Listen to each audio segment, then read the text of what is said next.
The biggest concern for me heading into the 2024 season is this Texas A&M offensive line.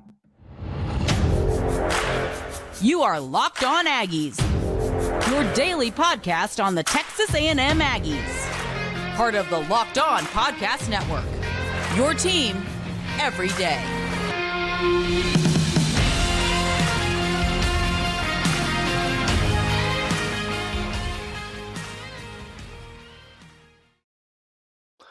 Welcome on into Locked On Aggies. I'm your host, Andrew Stefaniak. Thanks for making Locked On Aggies your first listen every single day. Today's episode is brought to you by FanDuel. Make every moment more. Right now, new customers get 150 in bonus bets guaranteed when you place a $5 bet. Visit FanDuel.com/lockedon to get started.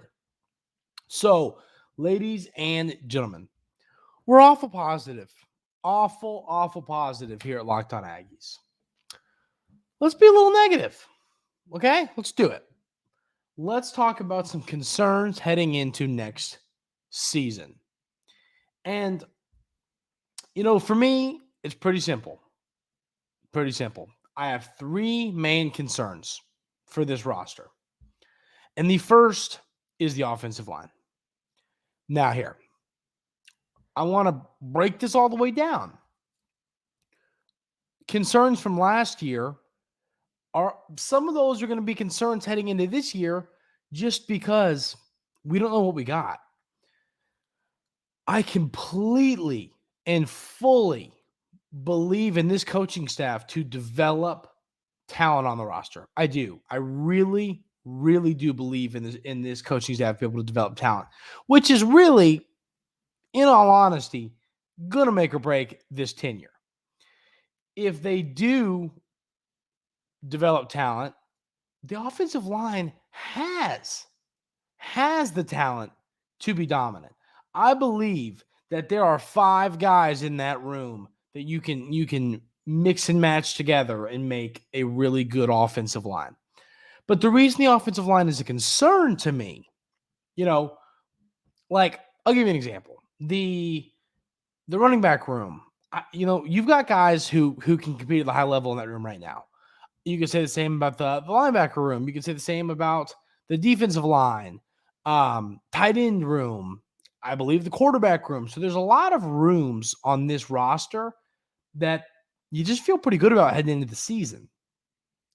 The offensive line, depth and talent-wise, you feel good, but you still got to put it together. You got young guys coming in. You got a couple guys or 3 guys from the portal. So you've made additions. You've brought in guys, young guys, portal guys. You've done the right stuff. When it comes to bringing in the linemen. But now you have to develop them. You have to have 5 guys ready to go out there and be mean to the opposing team. Do I think the offensive line will be good next season? I do. I have this feeling that this culture Coach Elko is building, I just have a feeling the new offensive line coach is going to lead to more success on the offensive line. But it still has to happen. Only so much can be done by me sitting here and saying, I think the offensive line is going to be better next year than what we saw last season. I can sit here and say that all day long, which is great. Yeah, I'll say that, but you still have to see it play out.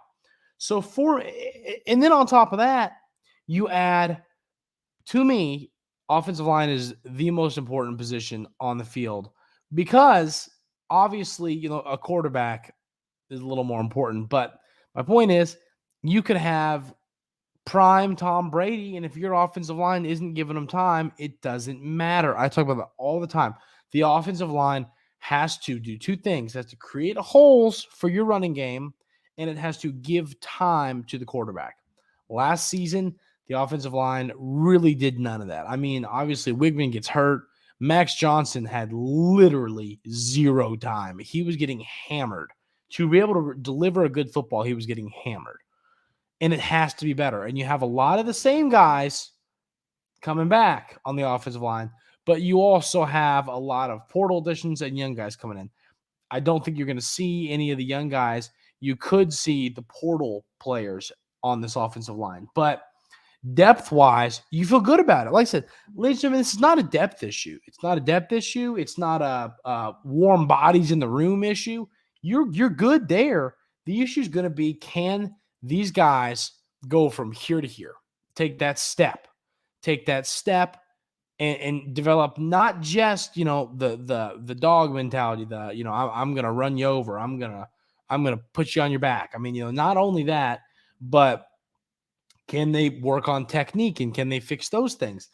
It's all gonna be interesting. But I mean, it kind of, to be honest with you, this offensive line has to be good for this football team to be good. So offensive line, and especially the offensive tackle position, I do feel a lot better about the interior than I do the outside. So that is my number one concern, ladies and gentlemen, heading into next season, is the offensive line. I could be, and because it's so, the other two positions, I think you can still, there's things you can do to kind of, these are the two positions there's things you can do to make them better and kind of force it. When it comes to the offensive line, I mean, if it's bad, you lose, and it's pretty simple. So that's my number one concern. Let me know y'all's number one concern in the comments. Is it the offensive line? Is it another position? Is it something not really position-wise? Is it depth-wise? Or this? Let me know in the comments. I'm curious to hear. My second concern, and it's kind of what I said earlier, is for the reason of it was a problem last year, is the secondary. I think this secondary is going to be better. The additions, I was on Locked On SEC with Chris Gordy yesterday talking about the secondary, and I told him, I was like, this isn't hard-hitting analysis, but goodness, I mean, if you bring in 8 guys in your secondary, a couple should be good. And I'm kidding saying that, because I'm making the point of we've added a ton to this room, which is obviously true, but I just think you've brought in a bunch of talent, and you brought in different types of guys. You brought in a Donovan Saunders, who's taking a shot on a guy who was great at a lower level. You've got a Jaden Hill, who was great, who was a solid corner in the SEC, has SEC experience. You bring in Des Ricks, a 5-star, unproven, leaves Alabama. Could he develop into a star? You're bringing in guys from different levels of college football, and that's great to see. And I think that will lead to, success. I do. I think that you will find 1 or 2 of those safeties and 2 or 3 of those corners that will be good. Out of 4 of those 8 players, I feel pretty confident will be good. I think that was part of the problem last portal window, is some of those guys that we were excited about were swing and misses. And here's the deal: of these 8, will 1 or 2 be a swing and miss? Yes, they will. You're not going to go 8 for 8, and if you do, get a lottery ticket, because it's hard to be right about that many players in the portal. But I do think the secondary improves next season. Without a doubt, I think the secondary improves. And then but it still is a concern because of how horrendous it was last season. I also think just having some defensive-minded coaches like Coach Elko, a really solid defensive staff will help out as well. My last concern here is the wide receiver room. And some might go, well, Andrew, why? Why is that? I think that, listen, say what you want. You're losing Evan Stewart and Anais Smith. That's a big deal. That's a big deal. Noah Thomas, think he's going to be great. Ja'Day Walker, think he's going to be great. Moose Muhammad, think he's going to be great. Jabri Barber, think he can be great. I love this wide receiver room. I do. I love this room. But we can't sit here and pretend to ourselves that losing these guys, isn't going to hurt the room. It is. Anais Smith is an incredibly gifted football player. Evan Stewart the same, even though I don't think Evan Stewart was used to the best of his ability here at Texas A&M. You still know who the guy is. I think he's going to go put up numbers. So looking at this, the wide receiver room is a concern to me. I think it could be a strength of this roster. It could be, but I just think, we got to be honest with ourselves. Losing those guys hurts, and you're going to have to find a way. These receivers that were good last year have to be great this year. Or if they're, I think you could argue that Janae Walker, compared to what we thought was great, he's got to be greatest, this year. So that's my point, is I think a lot of guys, you're relying on a lot of guys, maybe some young guys, some of these players that were in the room last year, some of the guys you got in the portal, some of the guys maybe even in the recruiting class. You're going to rely on those guys to be better than you thought for this wide receiver room to be great. And I think they can do it, but it is a concern for me heading into next season. Can Janae Walker be the number one guy? I think he can, but once again, like he has to be. Can Noah Thomas be? Can Moose be? I think they all can be stars, but they have to show it. And that's kind of my concern with the wide receiver room. So let's flip this energy, ladies and gentlemen. We were talking some negatives. We were. Now let's talk some positives. What does Texas A&M have to do? What does this coaching staff have to do for us to be happy next season? We'll have that conversation coming up right here on Locked On Aggies. But first, I want to tell you about our wonderful friends over at FanDuel. The NFL regular season is wrapping up, but there's still time to get in on the action with FanDuel, America's #1 sportsbook. Right now, new customers get $150 in bonus bets guaranteed when you place a $5 bet. That's $150 in bonus bets, win or lose. My buddies and I are doing this thing on FanDuel right now. We're doing a ladder challenge. And what that is you start with a $10 bet on an even money bet. Put $10 on it, you win. Obviously you get 20 back. You roll that over, and you keep rolling it until you build a certain amount of money. And it's a ton of fun. We're struggling early, but we're going to get there, and it is a ton of fun, just like everything is on FanDuel. I love FanDuel. The app is so easy to use. They have everything you could possibly want in the app that make it easy to use, fun to use, and it just enhances every single sporting event. So visit FanDuel.com/lockedon and make your first bet a layup. FanDuel, official partner of the NFL and the Locked On Podcast Network.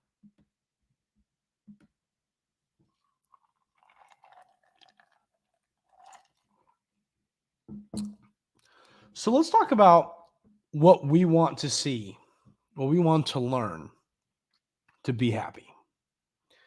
And to me, the first thing, coaching wise, and when I'm talking a little bit about, obviously Coach Elko, but the team in general. The first thing I want to see is Coach Elko make good on-field decisions. How many times did we all gripe, why did Jimbo not take a timeout there into the half and go into the half? We could have maybe squeezed 3 points out. Why did he not go for it there? Why did he kick the field goal? Why did he do this? I just feel like there were so many times last season I was left just smacking a wall over decisions Coach Fisher made. And I'd love to see Coach Elko make better on-field decisions. Plain and simple. Better on-field decisions. If Coach Elko can do that, I think it's going to lead to wins. I mean, seriously, I think game management is so important. We can't sit here and act like, knowing, okay, do we take this into halftime? Do we take this 6-point lead in the halftime, or do we got a minute and 10 seconds? Do we try and hit a couple plays and see if we can get an opportunity at a 50-yard field goal or something? That is the stuff I'm talking about. And I just, we're seeing right now, Coach Dan Campbell, we all know him. We all love him. What's he doing? He's playing aggressive football. Now, he's made a couple decisions where you just sit there scratching your head, like going for it against Dallas after the whole thing with the eligible with the tackle happened, and then you go for the 2 conversion on like the 7. That's bold. That's definitely a little bit bold. So there's a difference in that and being a little trying to be aggressive. I want Coach Elko to be aggressive. I want to be an aggressive football team. My dad has a saying, and it's a great one. It is a great saying. It's and I say my dad. This could be, I'm not saying my dad invented it, but Dad, I'm going to give you credit for it. But it's the play to win the game, not to try not lose the game. Try and not lose the game. My dad's always been a big don't. When you got the football and there's 2 minutes left and they run it 3 times. He's always been a big throw the football, win the game guy. And I agree. And I think, and obviously that's just an analogy for what I'm talking about, but of being aggressive. But I want to see Coach Elko be an aggressive coach. I want to see him play to win games, not play to not lose games. And that's what being aggressive, making good on-field decisions. Now, that also means, sometimes if there's 14 seconds left and you got the ball on your own 21, and you're up 13 points, don't try and force the ball downfield and give up a pick six and turn that lead into 6 points like that. Don't do that. Like there's the right time to do it and the wrong time to do it. And I want to see that Coach Elko is a solid decision maker when it comes to those types of decisions. Winning the close ones.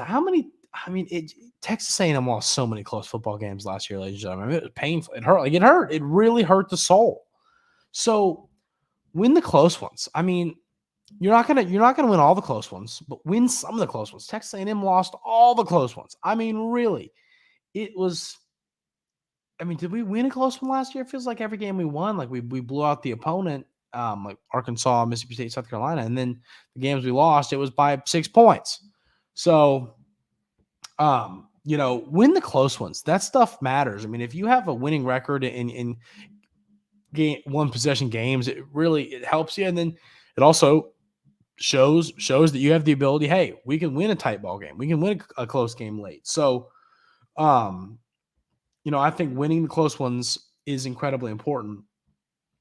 The other one I think here is we want to see, obviously, development and player improvement. Nothing would bring me more joy than having a player go from either a not great player to a good player or a good player to a great player. Seeing some player development it's so important to college football. And you just didn't really see it under the last coaching staff. I think that Coach Elko needs to prove, hey, I can develop these guys, which I think he can. I think he will. I'm not saying that's a concern for me. I'm more saying I think that Coach Elko is going to develop talent. I think that, but I think it's going to be, you have to, in this new world of college football, you have to be able to elevate players' games to the next level. So I do want to, say, hey, Coach Elko, can he do that? And I believe he can, but I want to see it. I also have, fix issues with the portal. Now, obviously, last year's issues weren't Coach Elko's issues because he wasn't the coach, but he's made it very clear that the secondary is a problem. Well, I don't know how I know that, because he brought in enough players in the secondary via the portal. It's insane how many guys he brought in. And, I think that prove that you can go get the guys you want out of the portal. The goal is to not flip your roster with like Coach Kiffin. And I always talk about Lane Kiffin. I don't like the way he runs his football team when it comes to portal. I think, I'm not, and that's up to opinion. Obviously, bringing the number one portal class is great for, I'm not saying that's bad. But what I am saying is I just think that, prioritizing the portal more than high school recruiting is not the way to go. That's just my opinion. Some folks might disagree, but I think that Coach Kiffin and these coaches that do that, I don't think you're going to see long-term success with that. And first of all, Ole Miss, I think will make the playoff next year. Ole Miss is going to be great, but I just think sometimes it's hard for those teams to gel. The goal is to develop and recruit out of high school and then maybe go, fix a couple problems with the portal. That should be the goal. Obviously, Coach Elko had to go and fix these blaring massive issues via the portal. It's his first season, have to do that. But the goal is to not have to rely on the portal because you're recruiting well and developing with high school talent. So fix it. I want to see that, though, that he can fix the issues that were there with portal players, that he can go get the right guys. He can know which players he should be recruiting, which players he should be trying to get out of the portal. So I think that's something I want to see from the portal.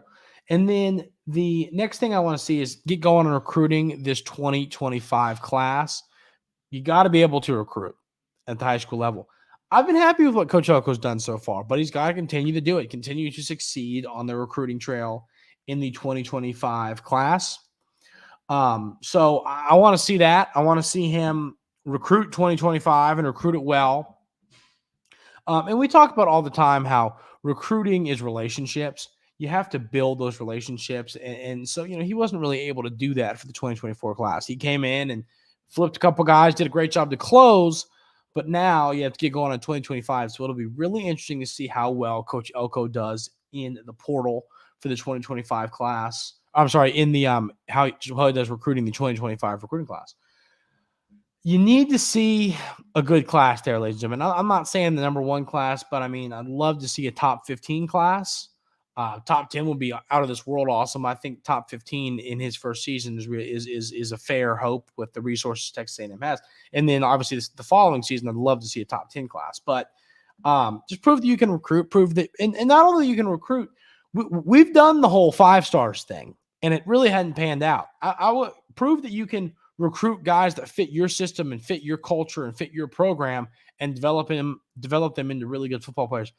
There's no rule that says for a player to be good in college, they have to have 5 stars in front of their name. So, if Coach Elko wants to change up his approach a little bit and develop his guys, I'm not going to yell at him, in all honesty. So, but prove that you can recruit the right guys. Those are the things that I want to see.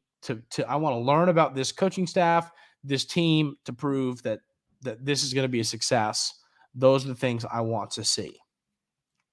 Texas A&M got a 63-57 win over Missouri. Golly, it was ugly, but a win is a win in an SEC play. Every win is important. Every win counts. We'll talk about that game and what's coming up for the Aggies right here on Locked On Aggies.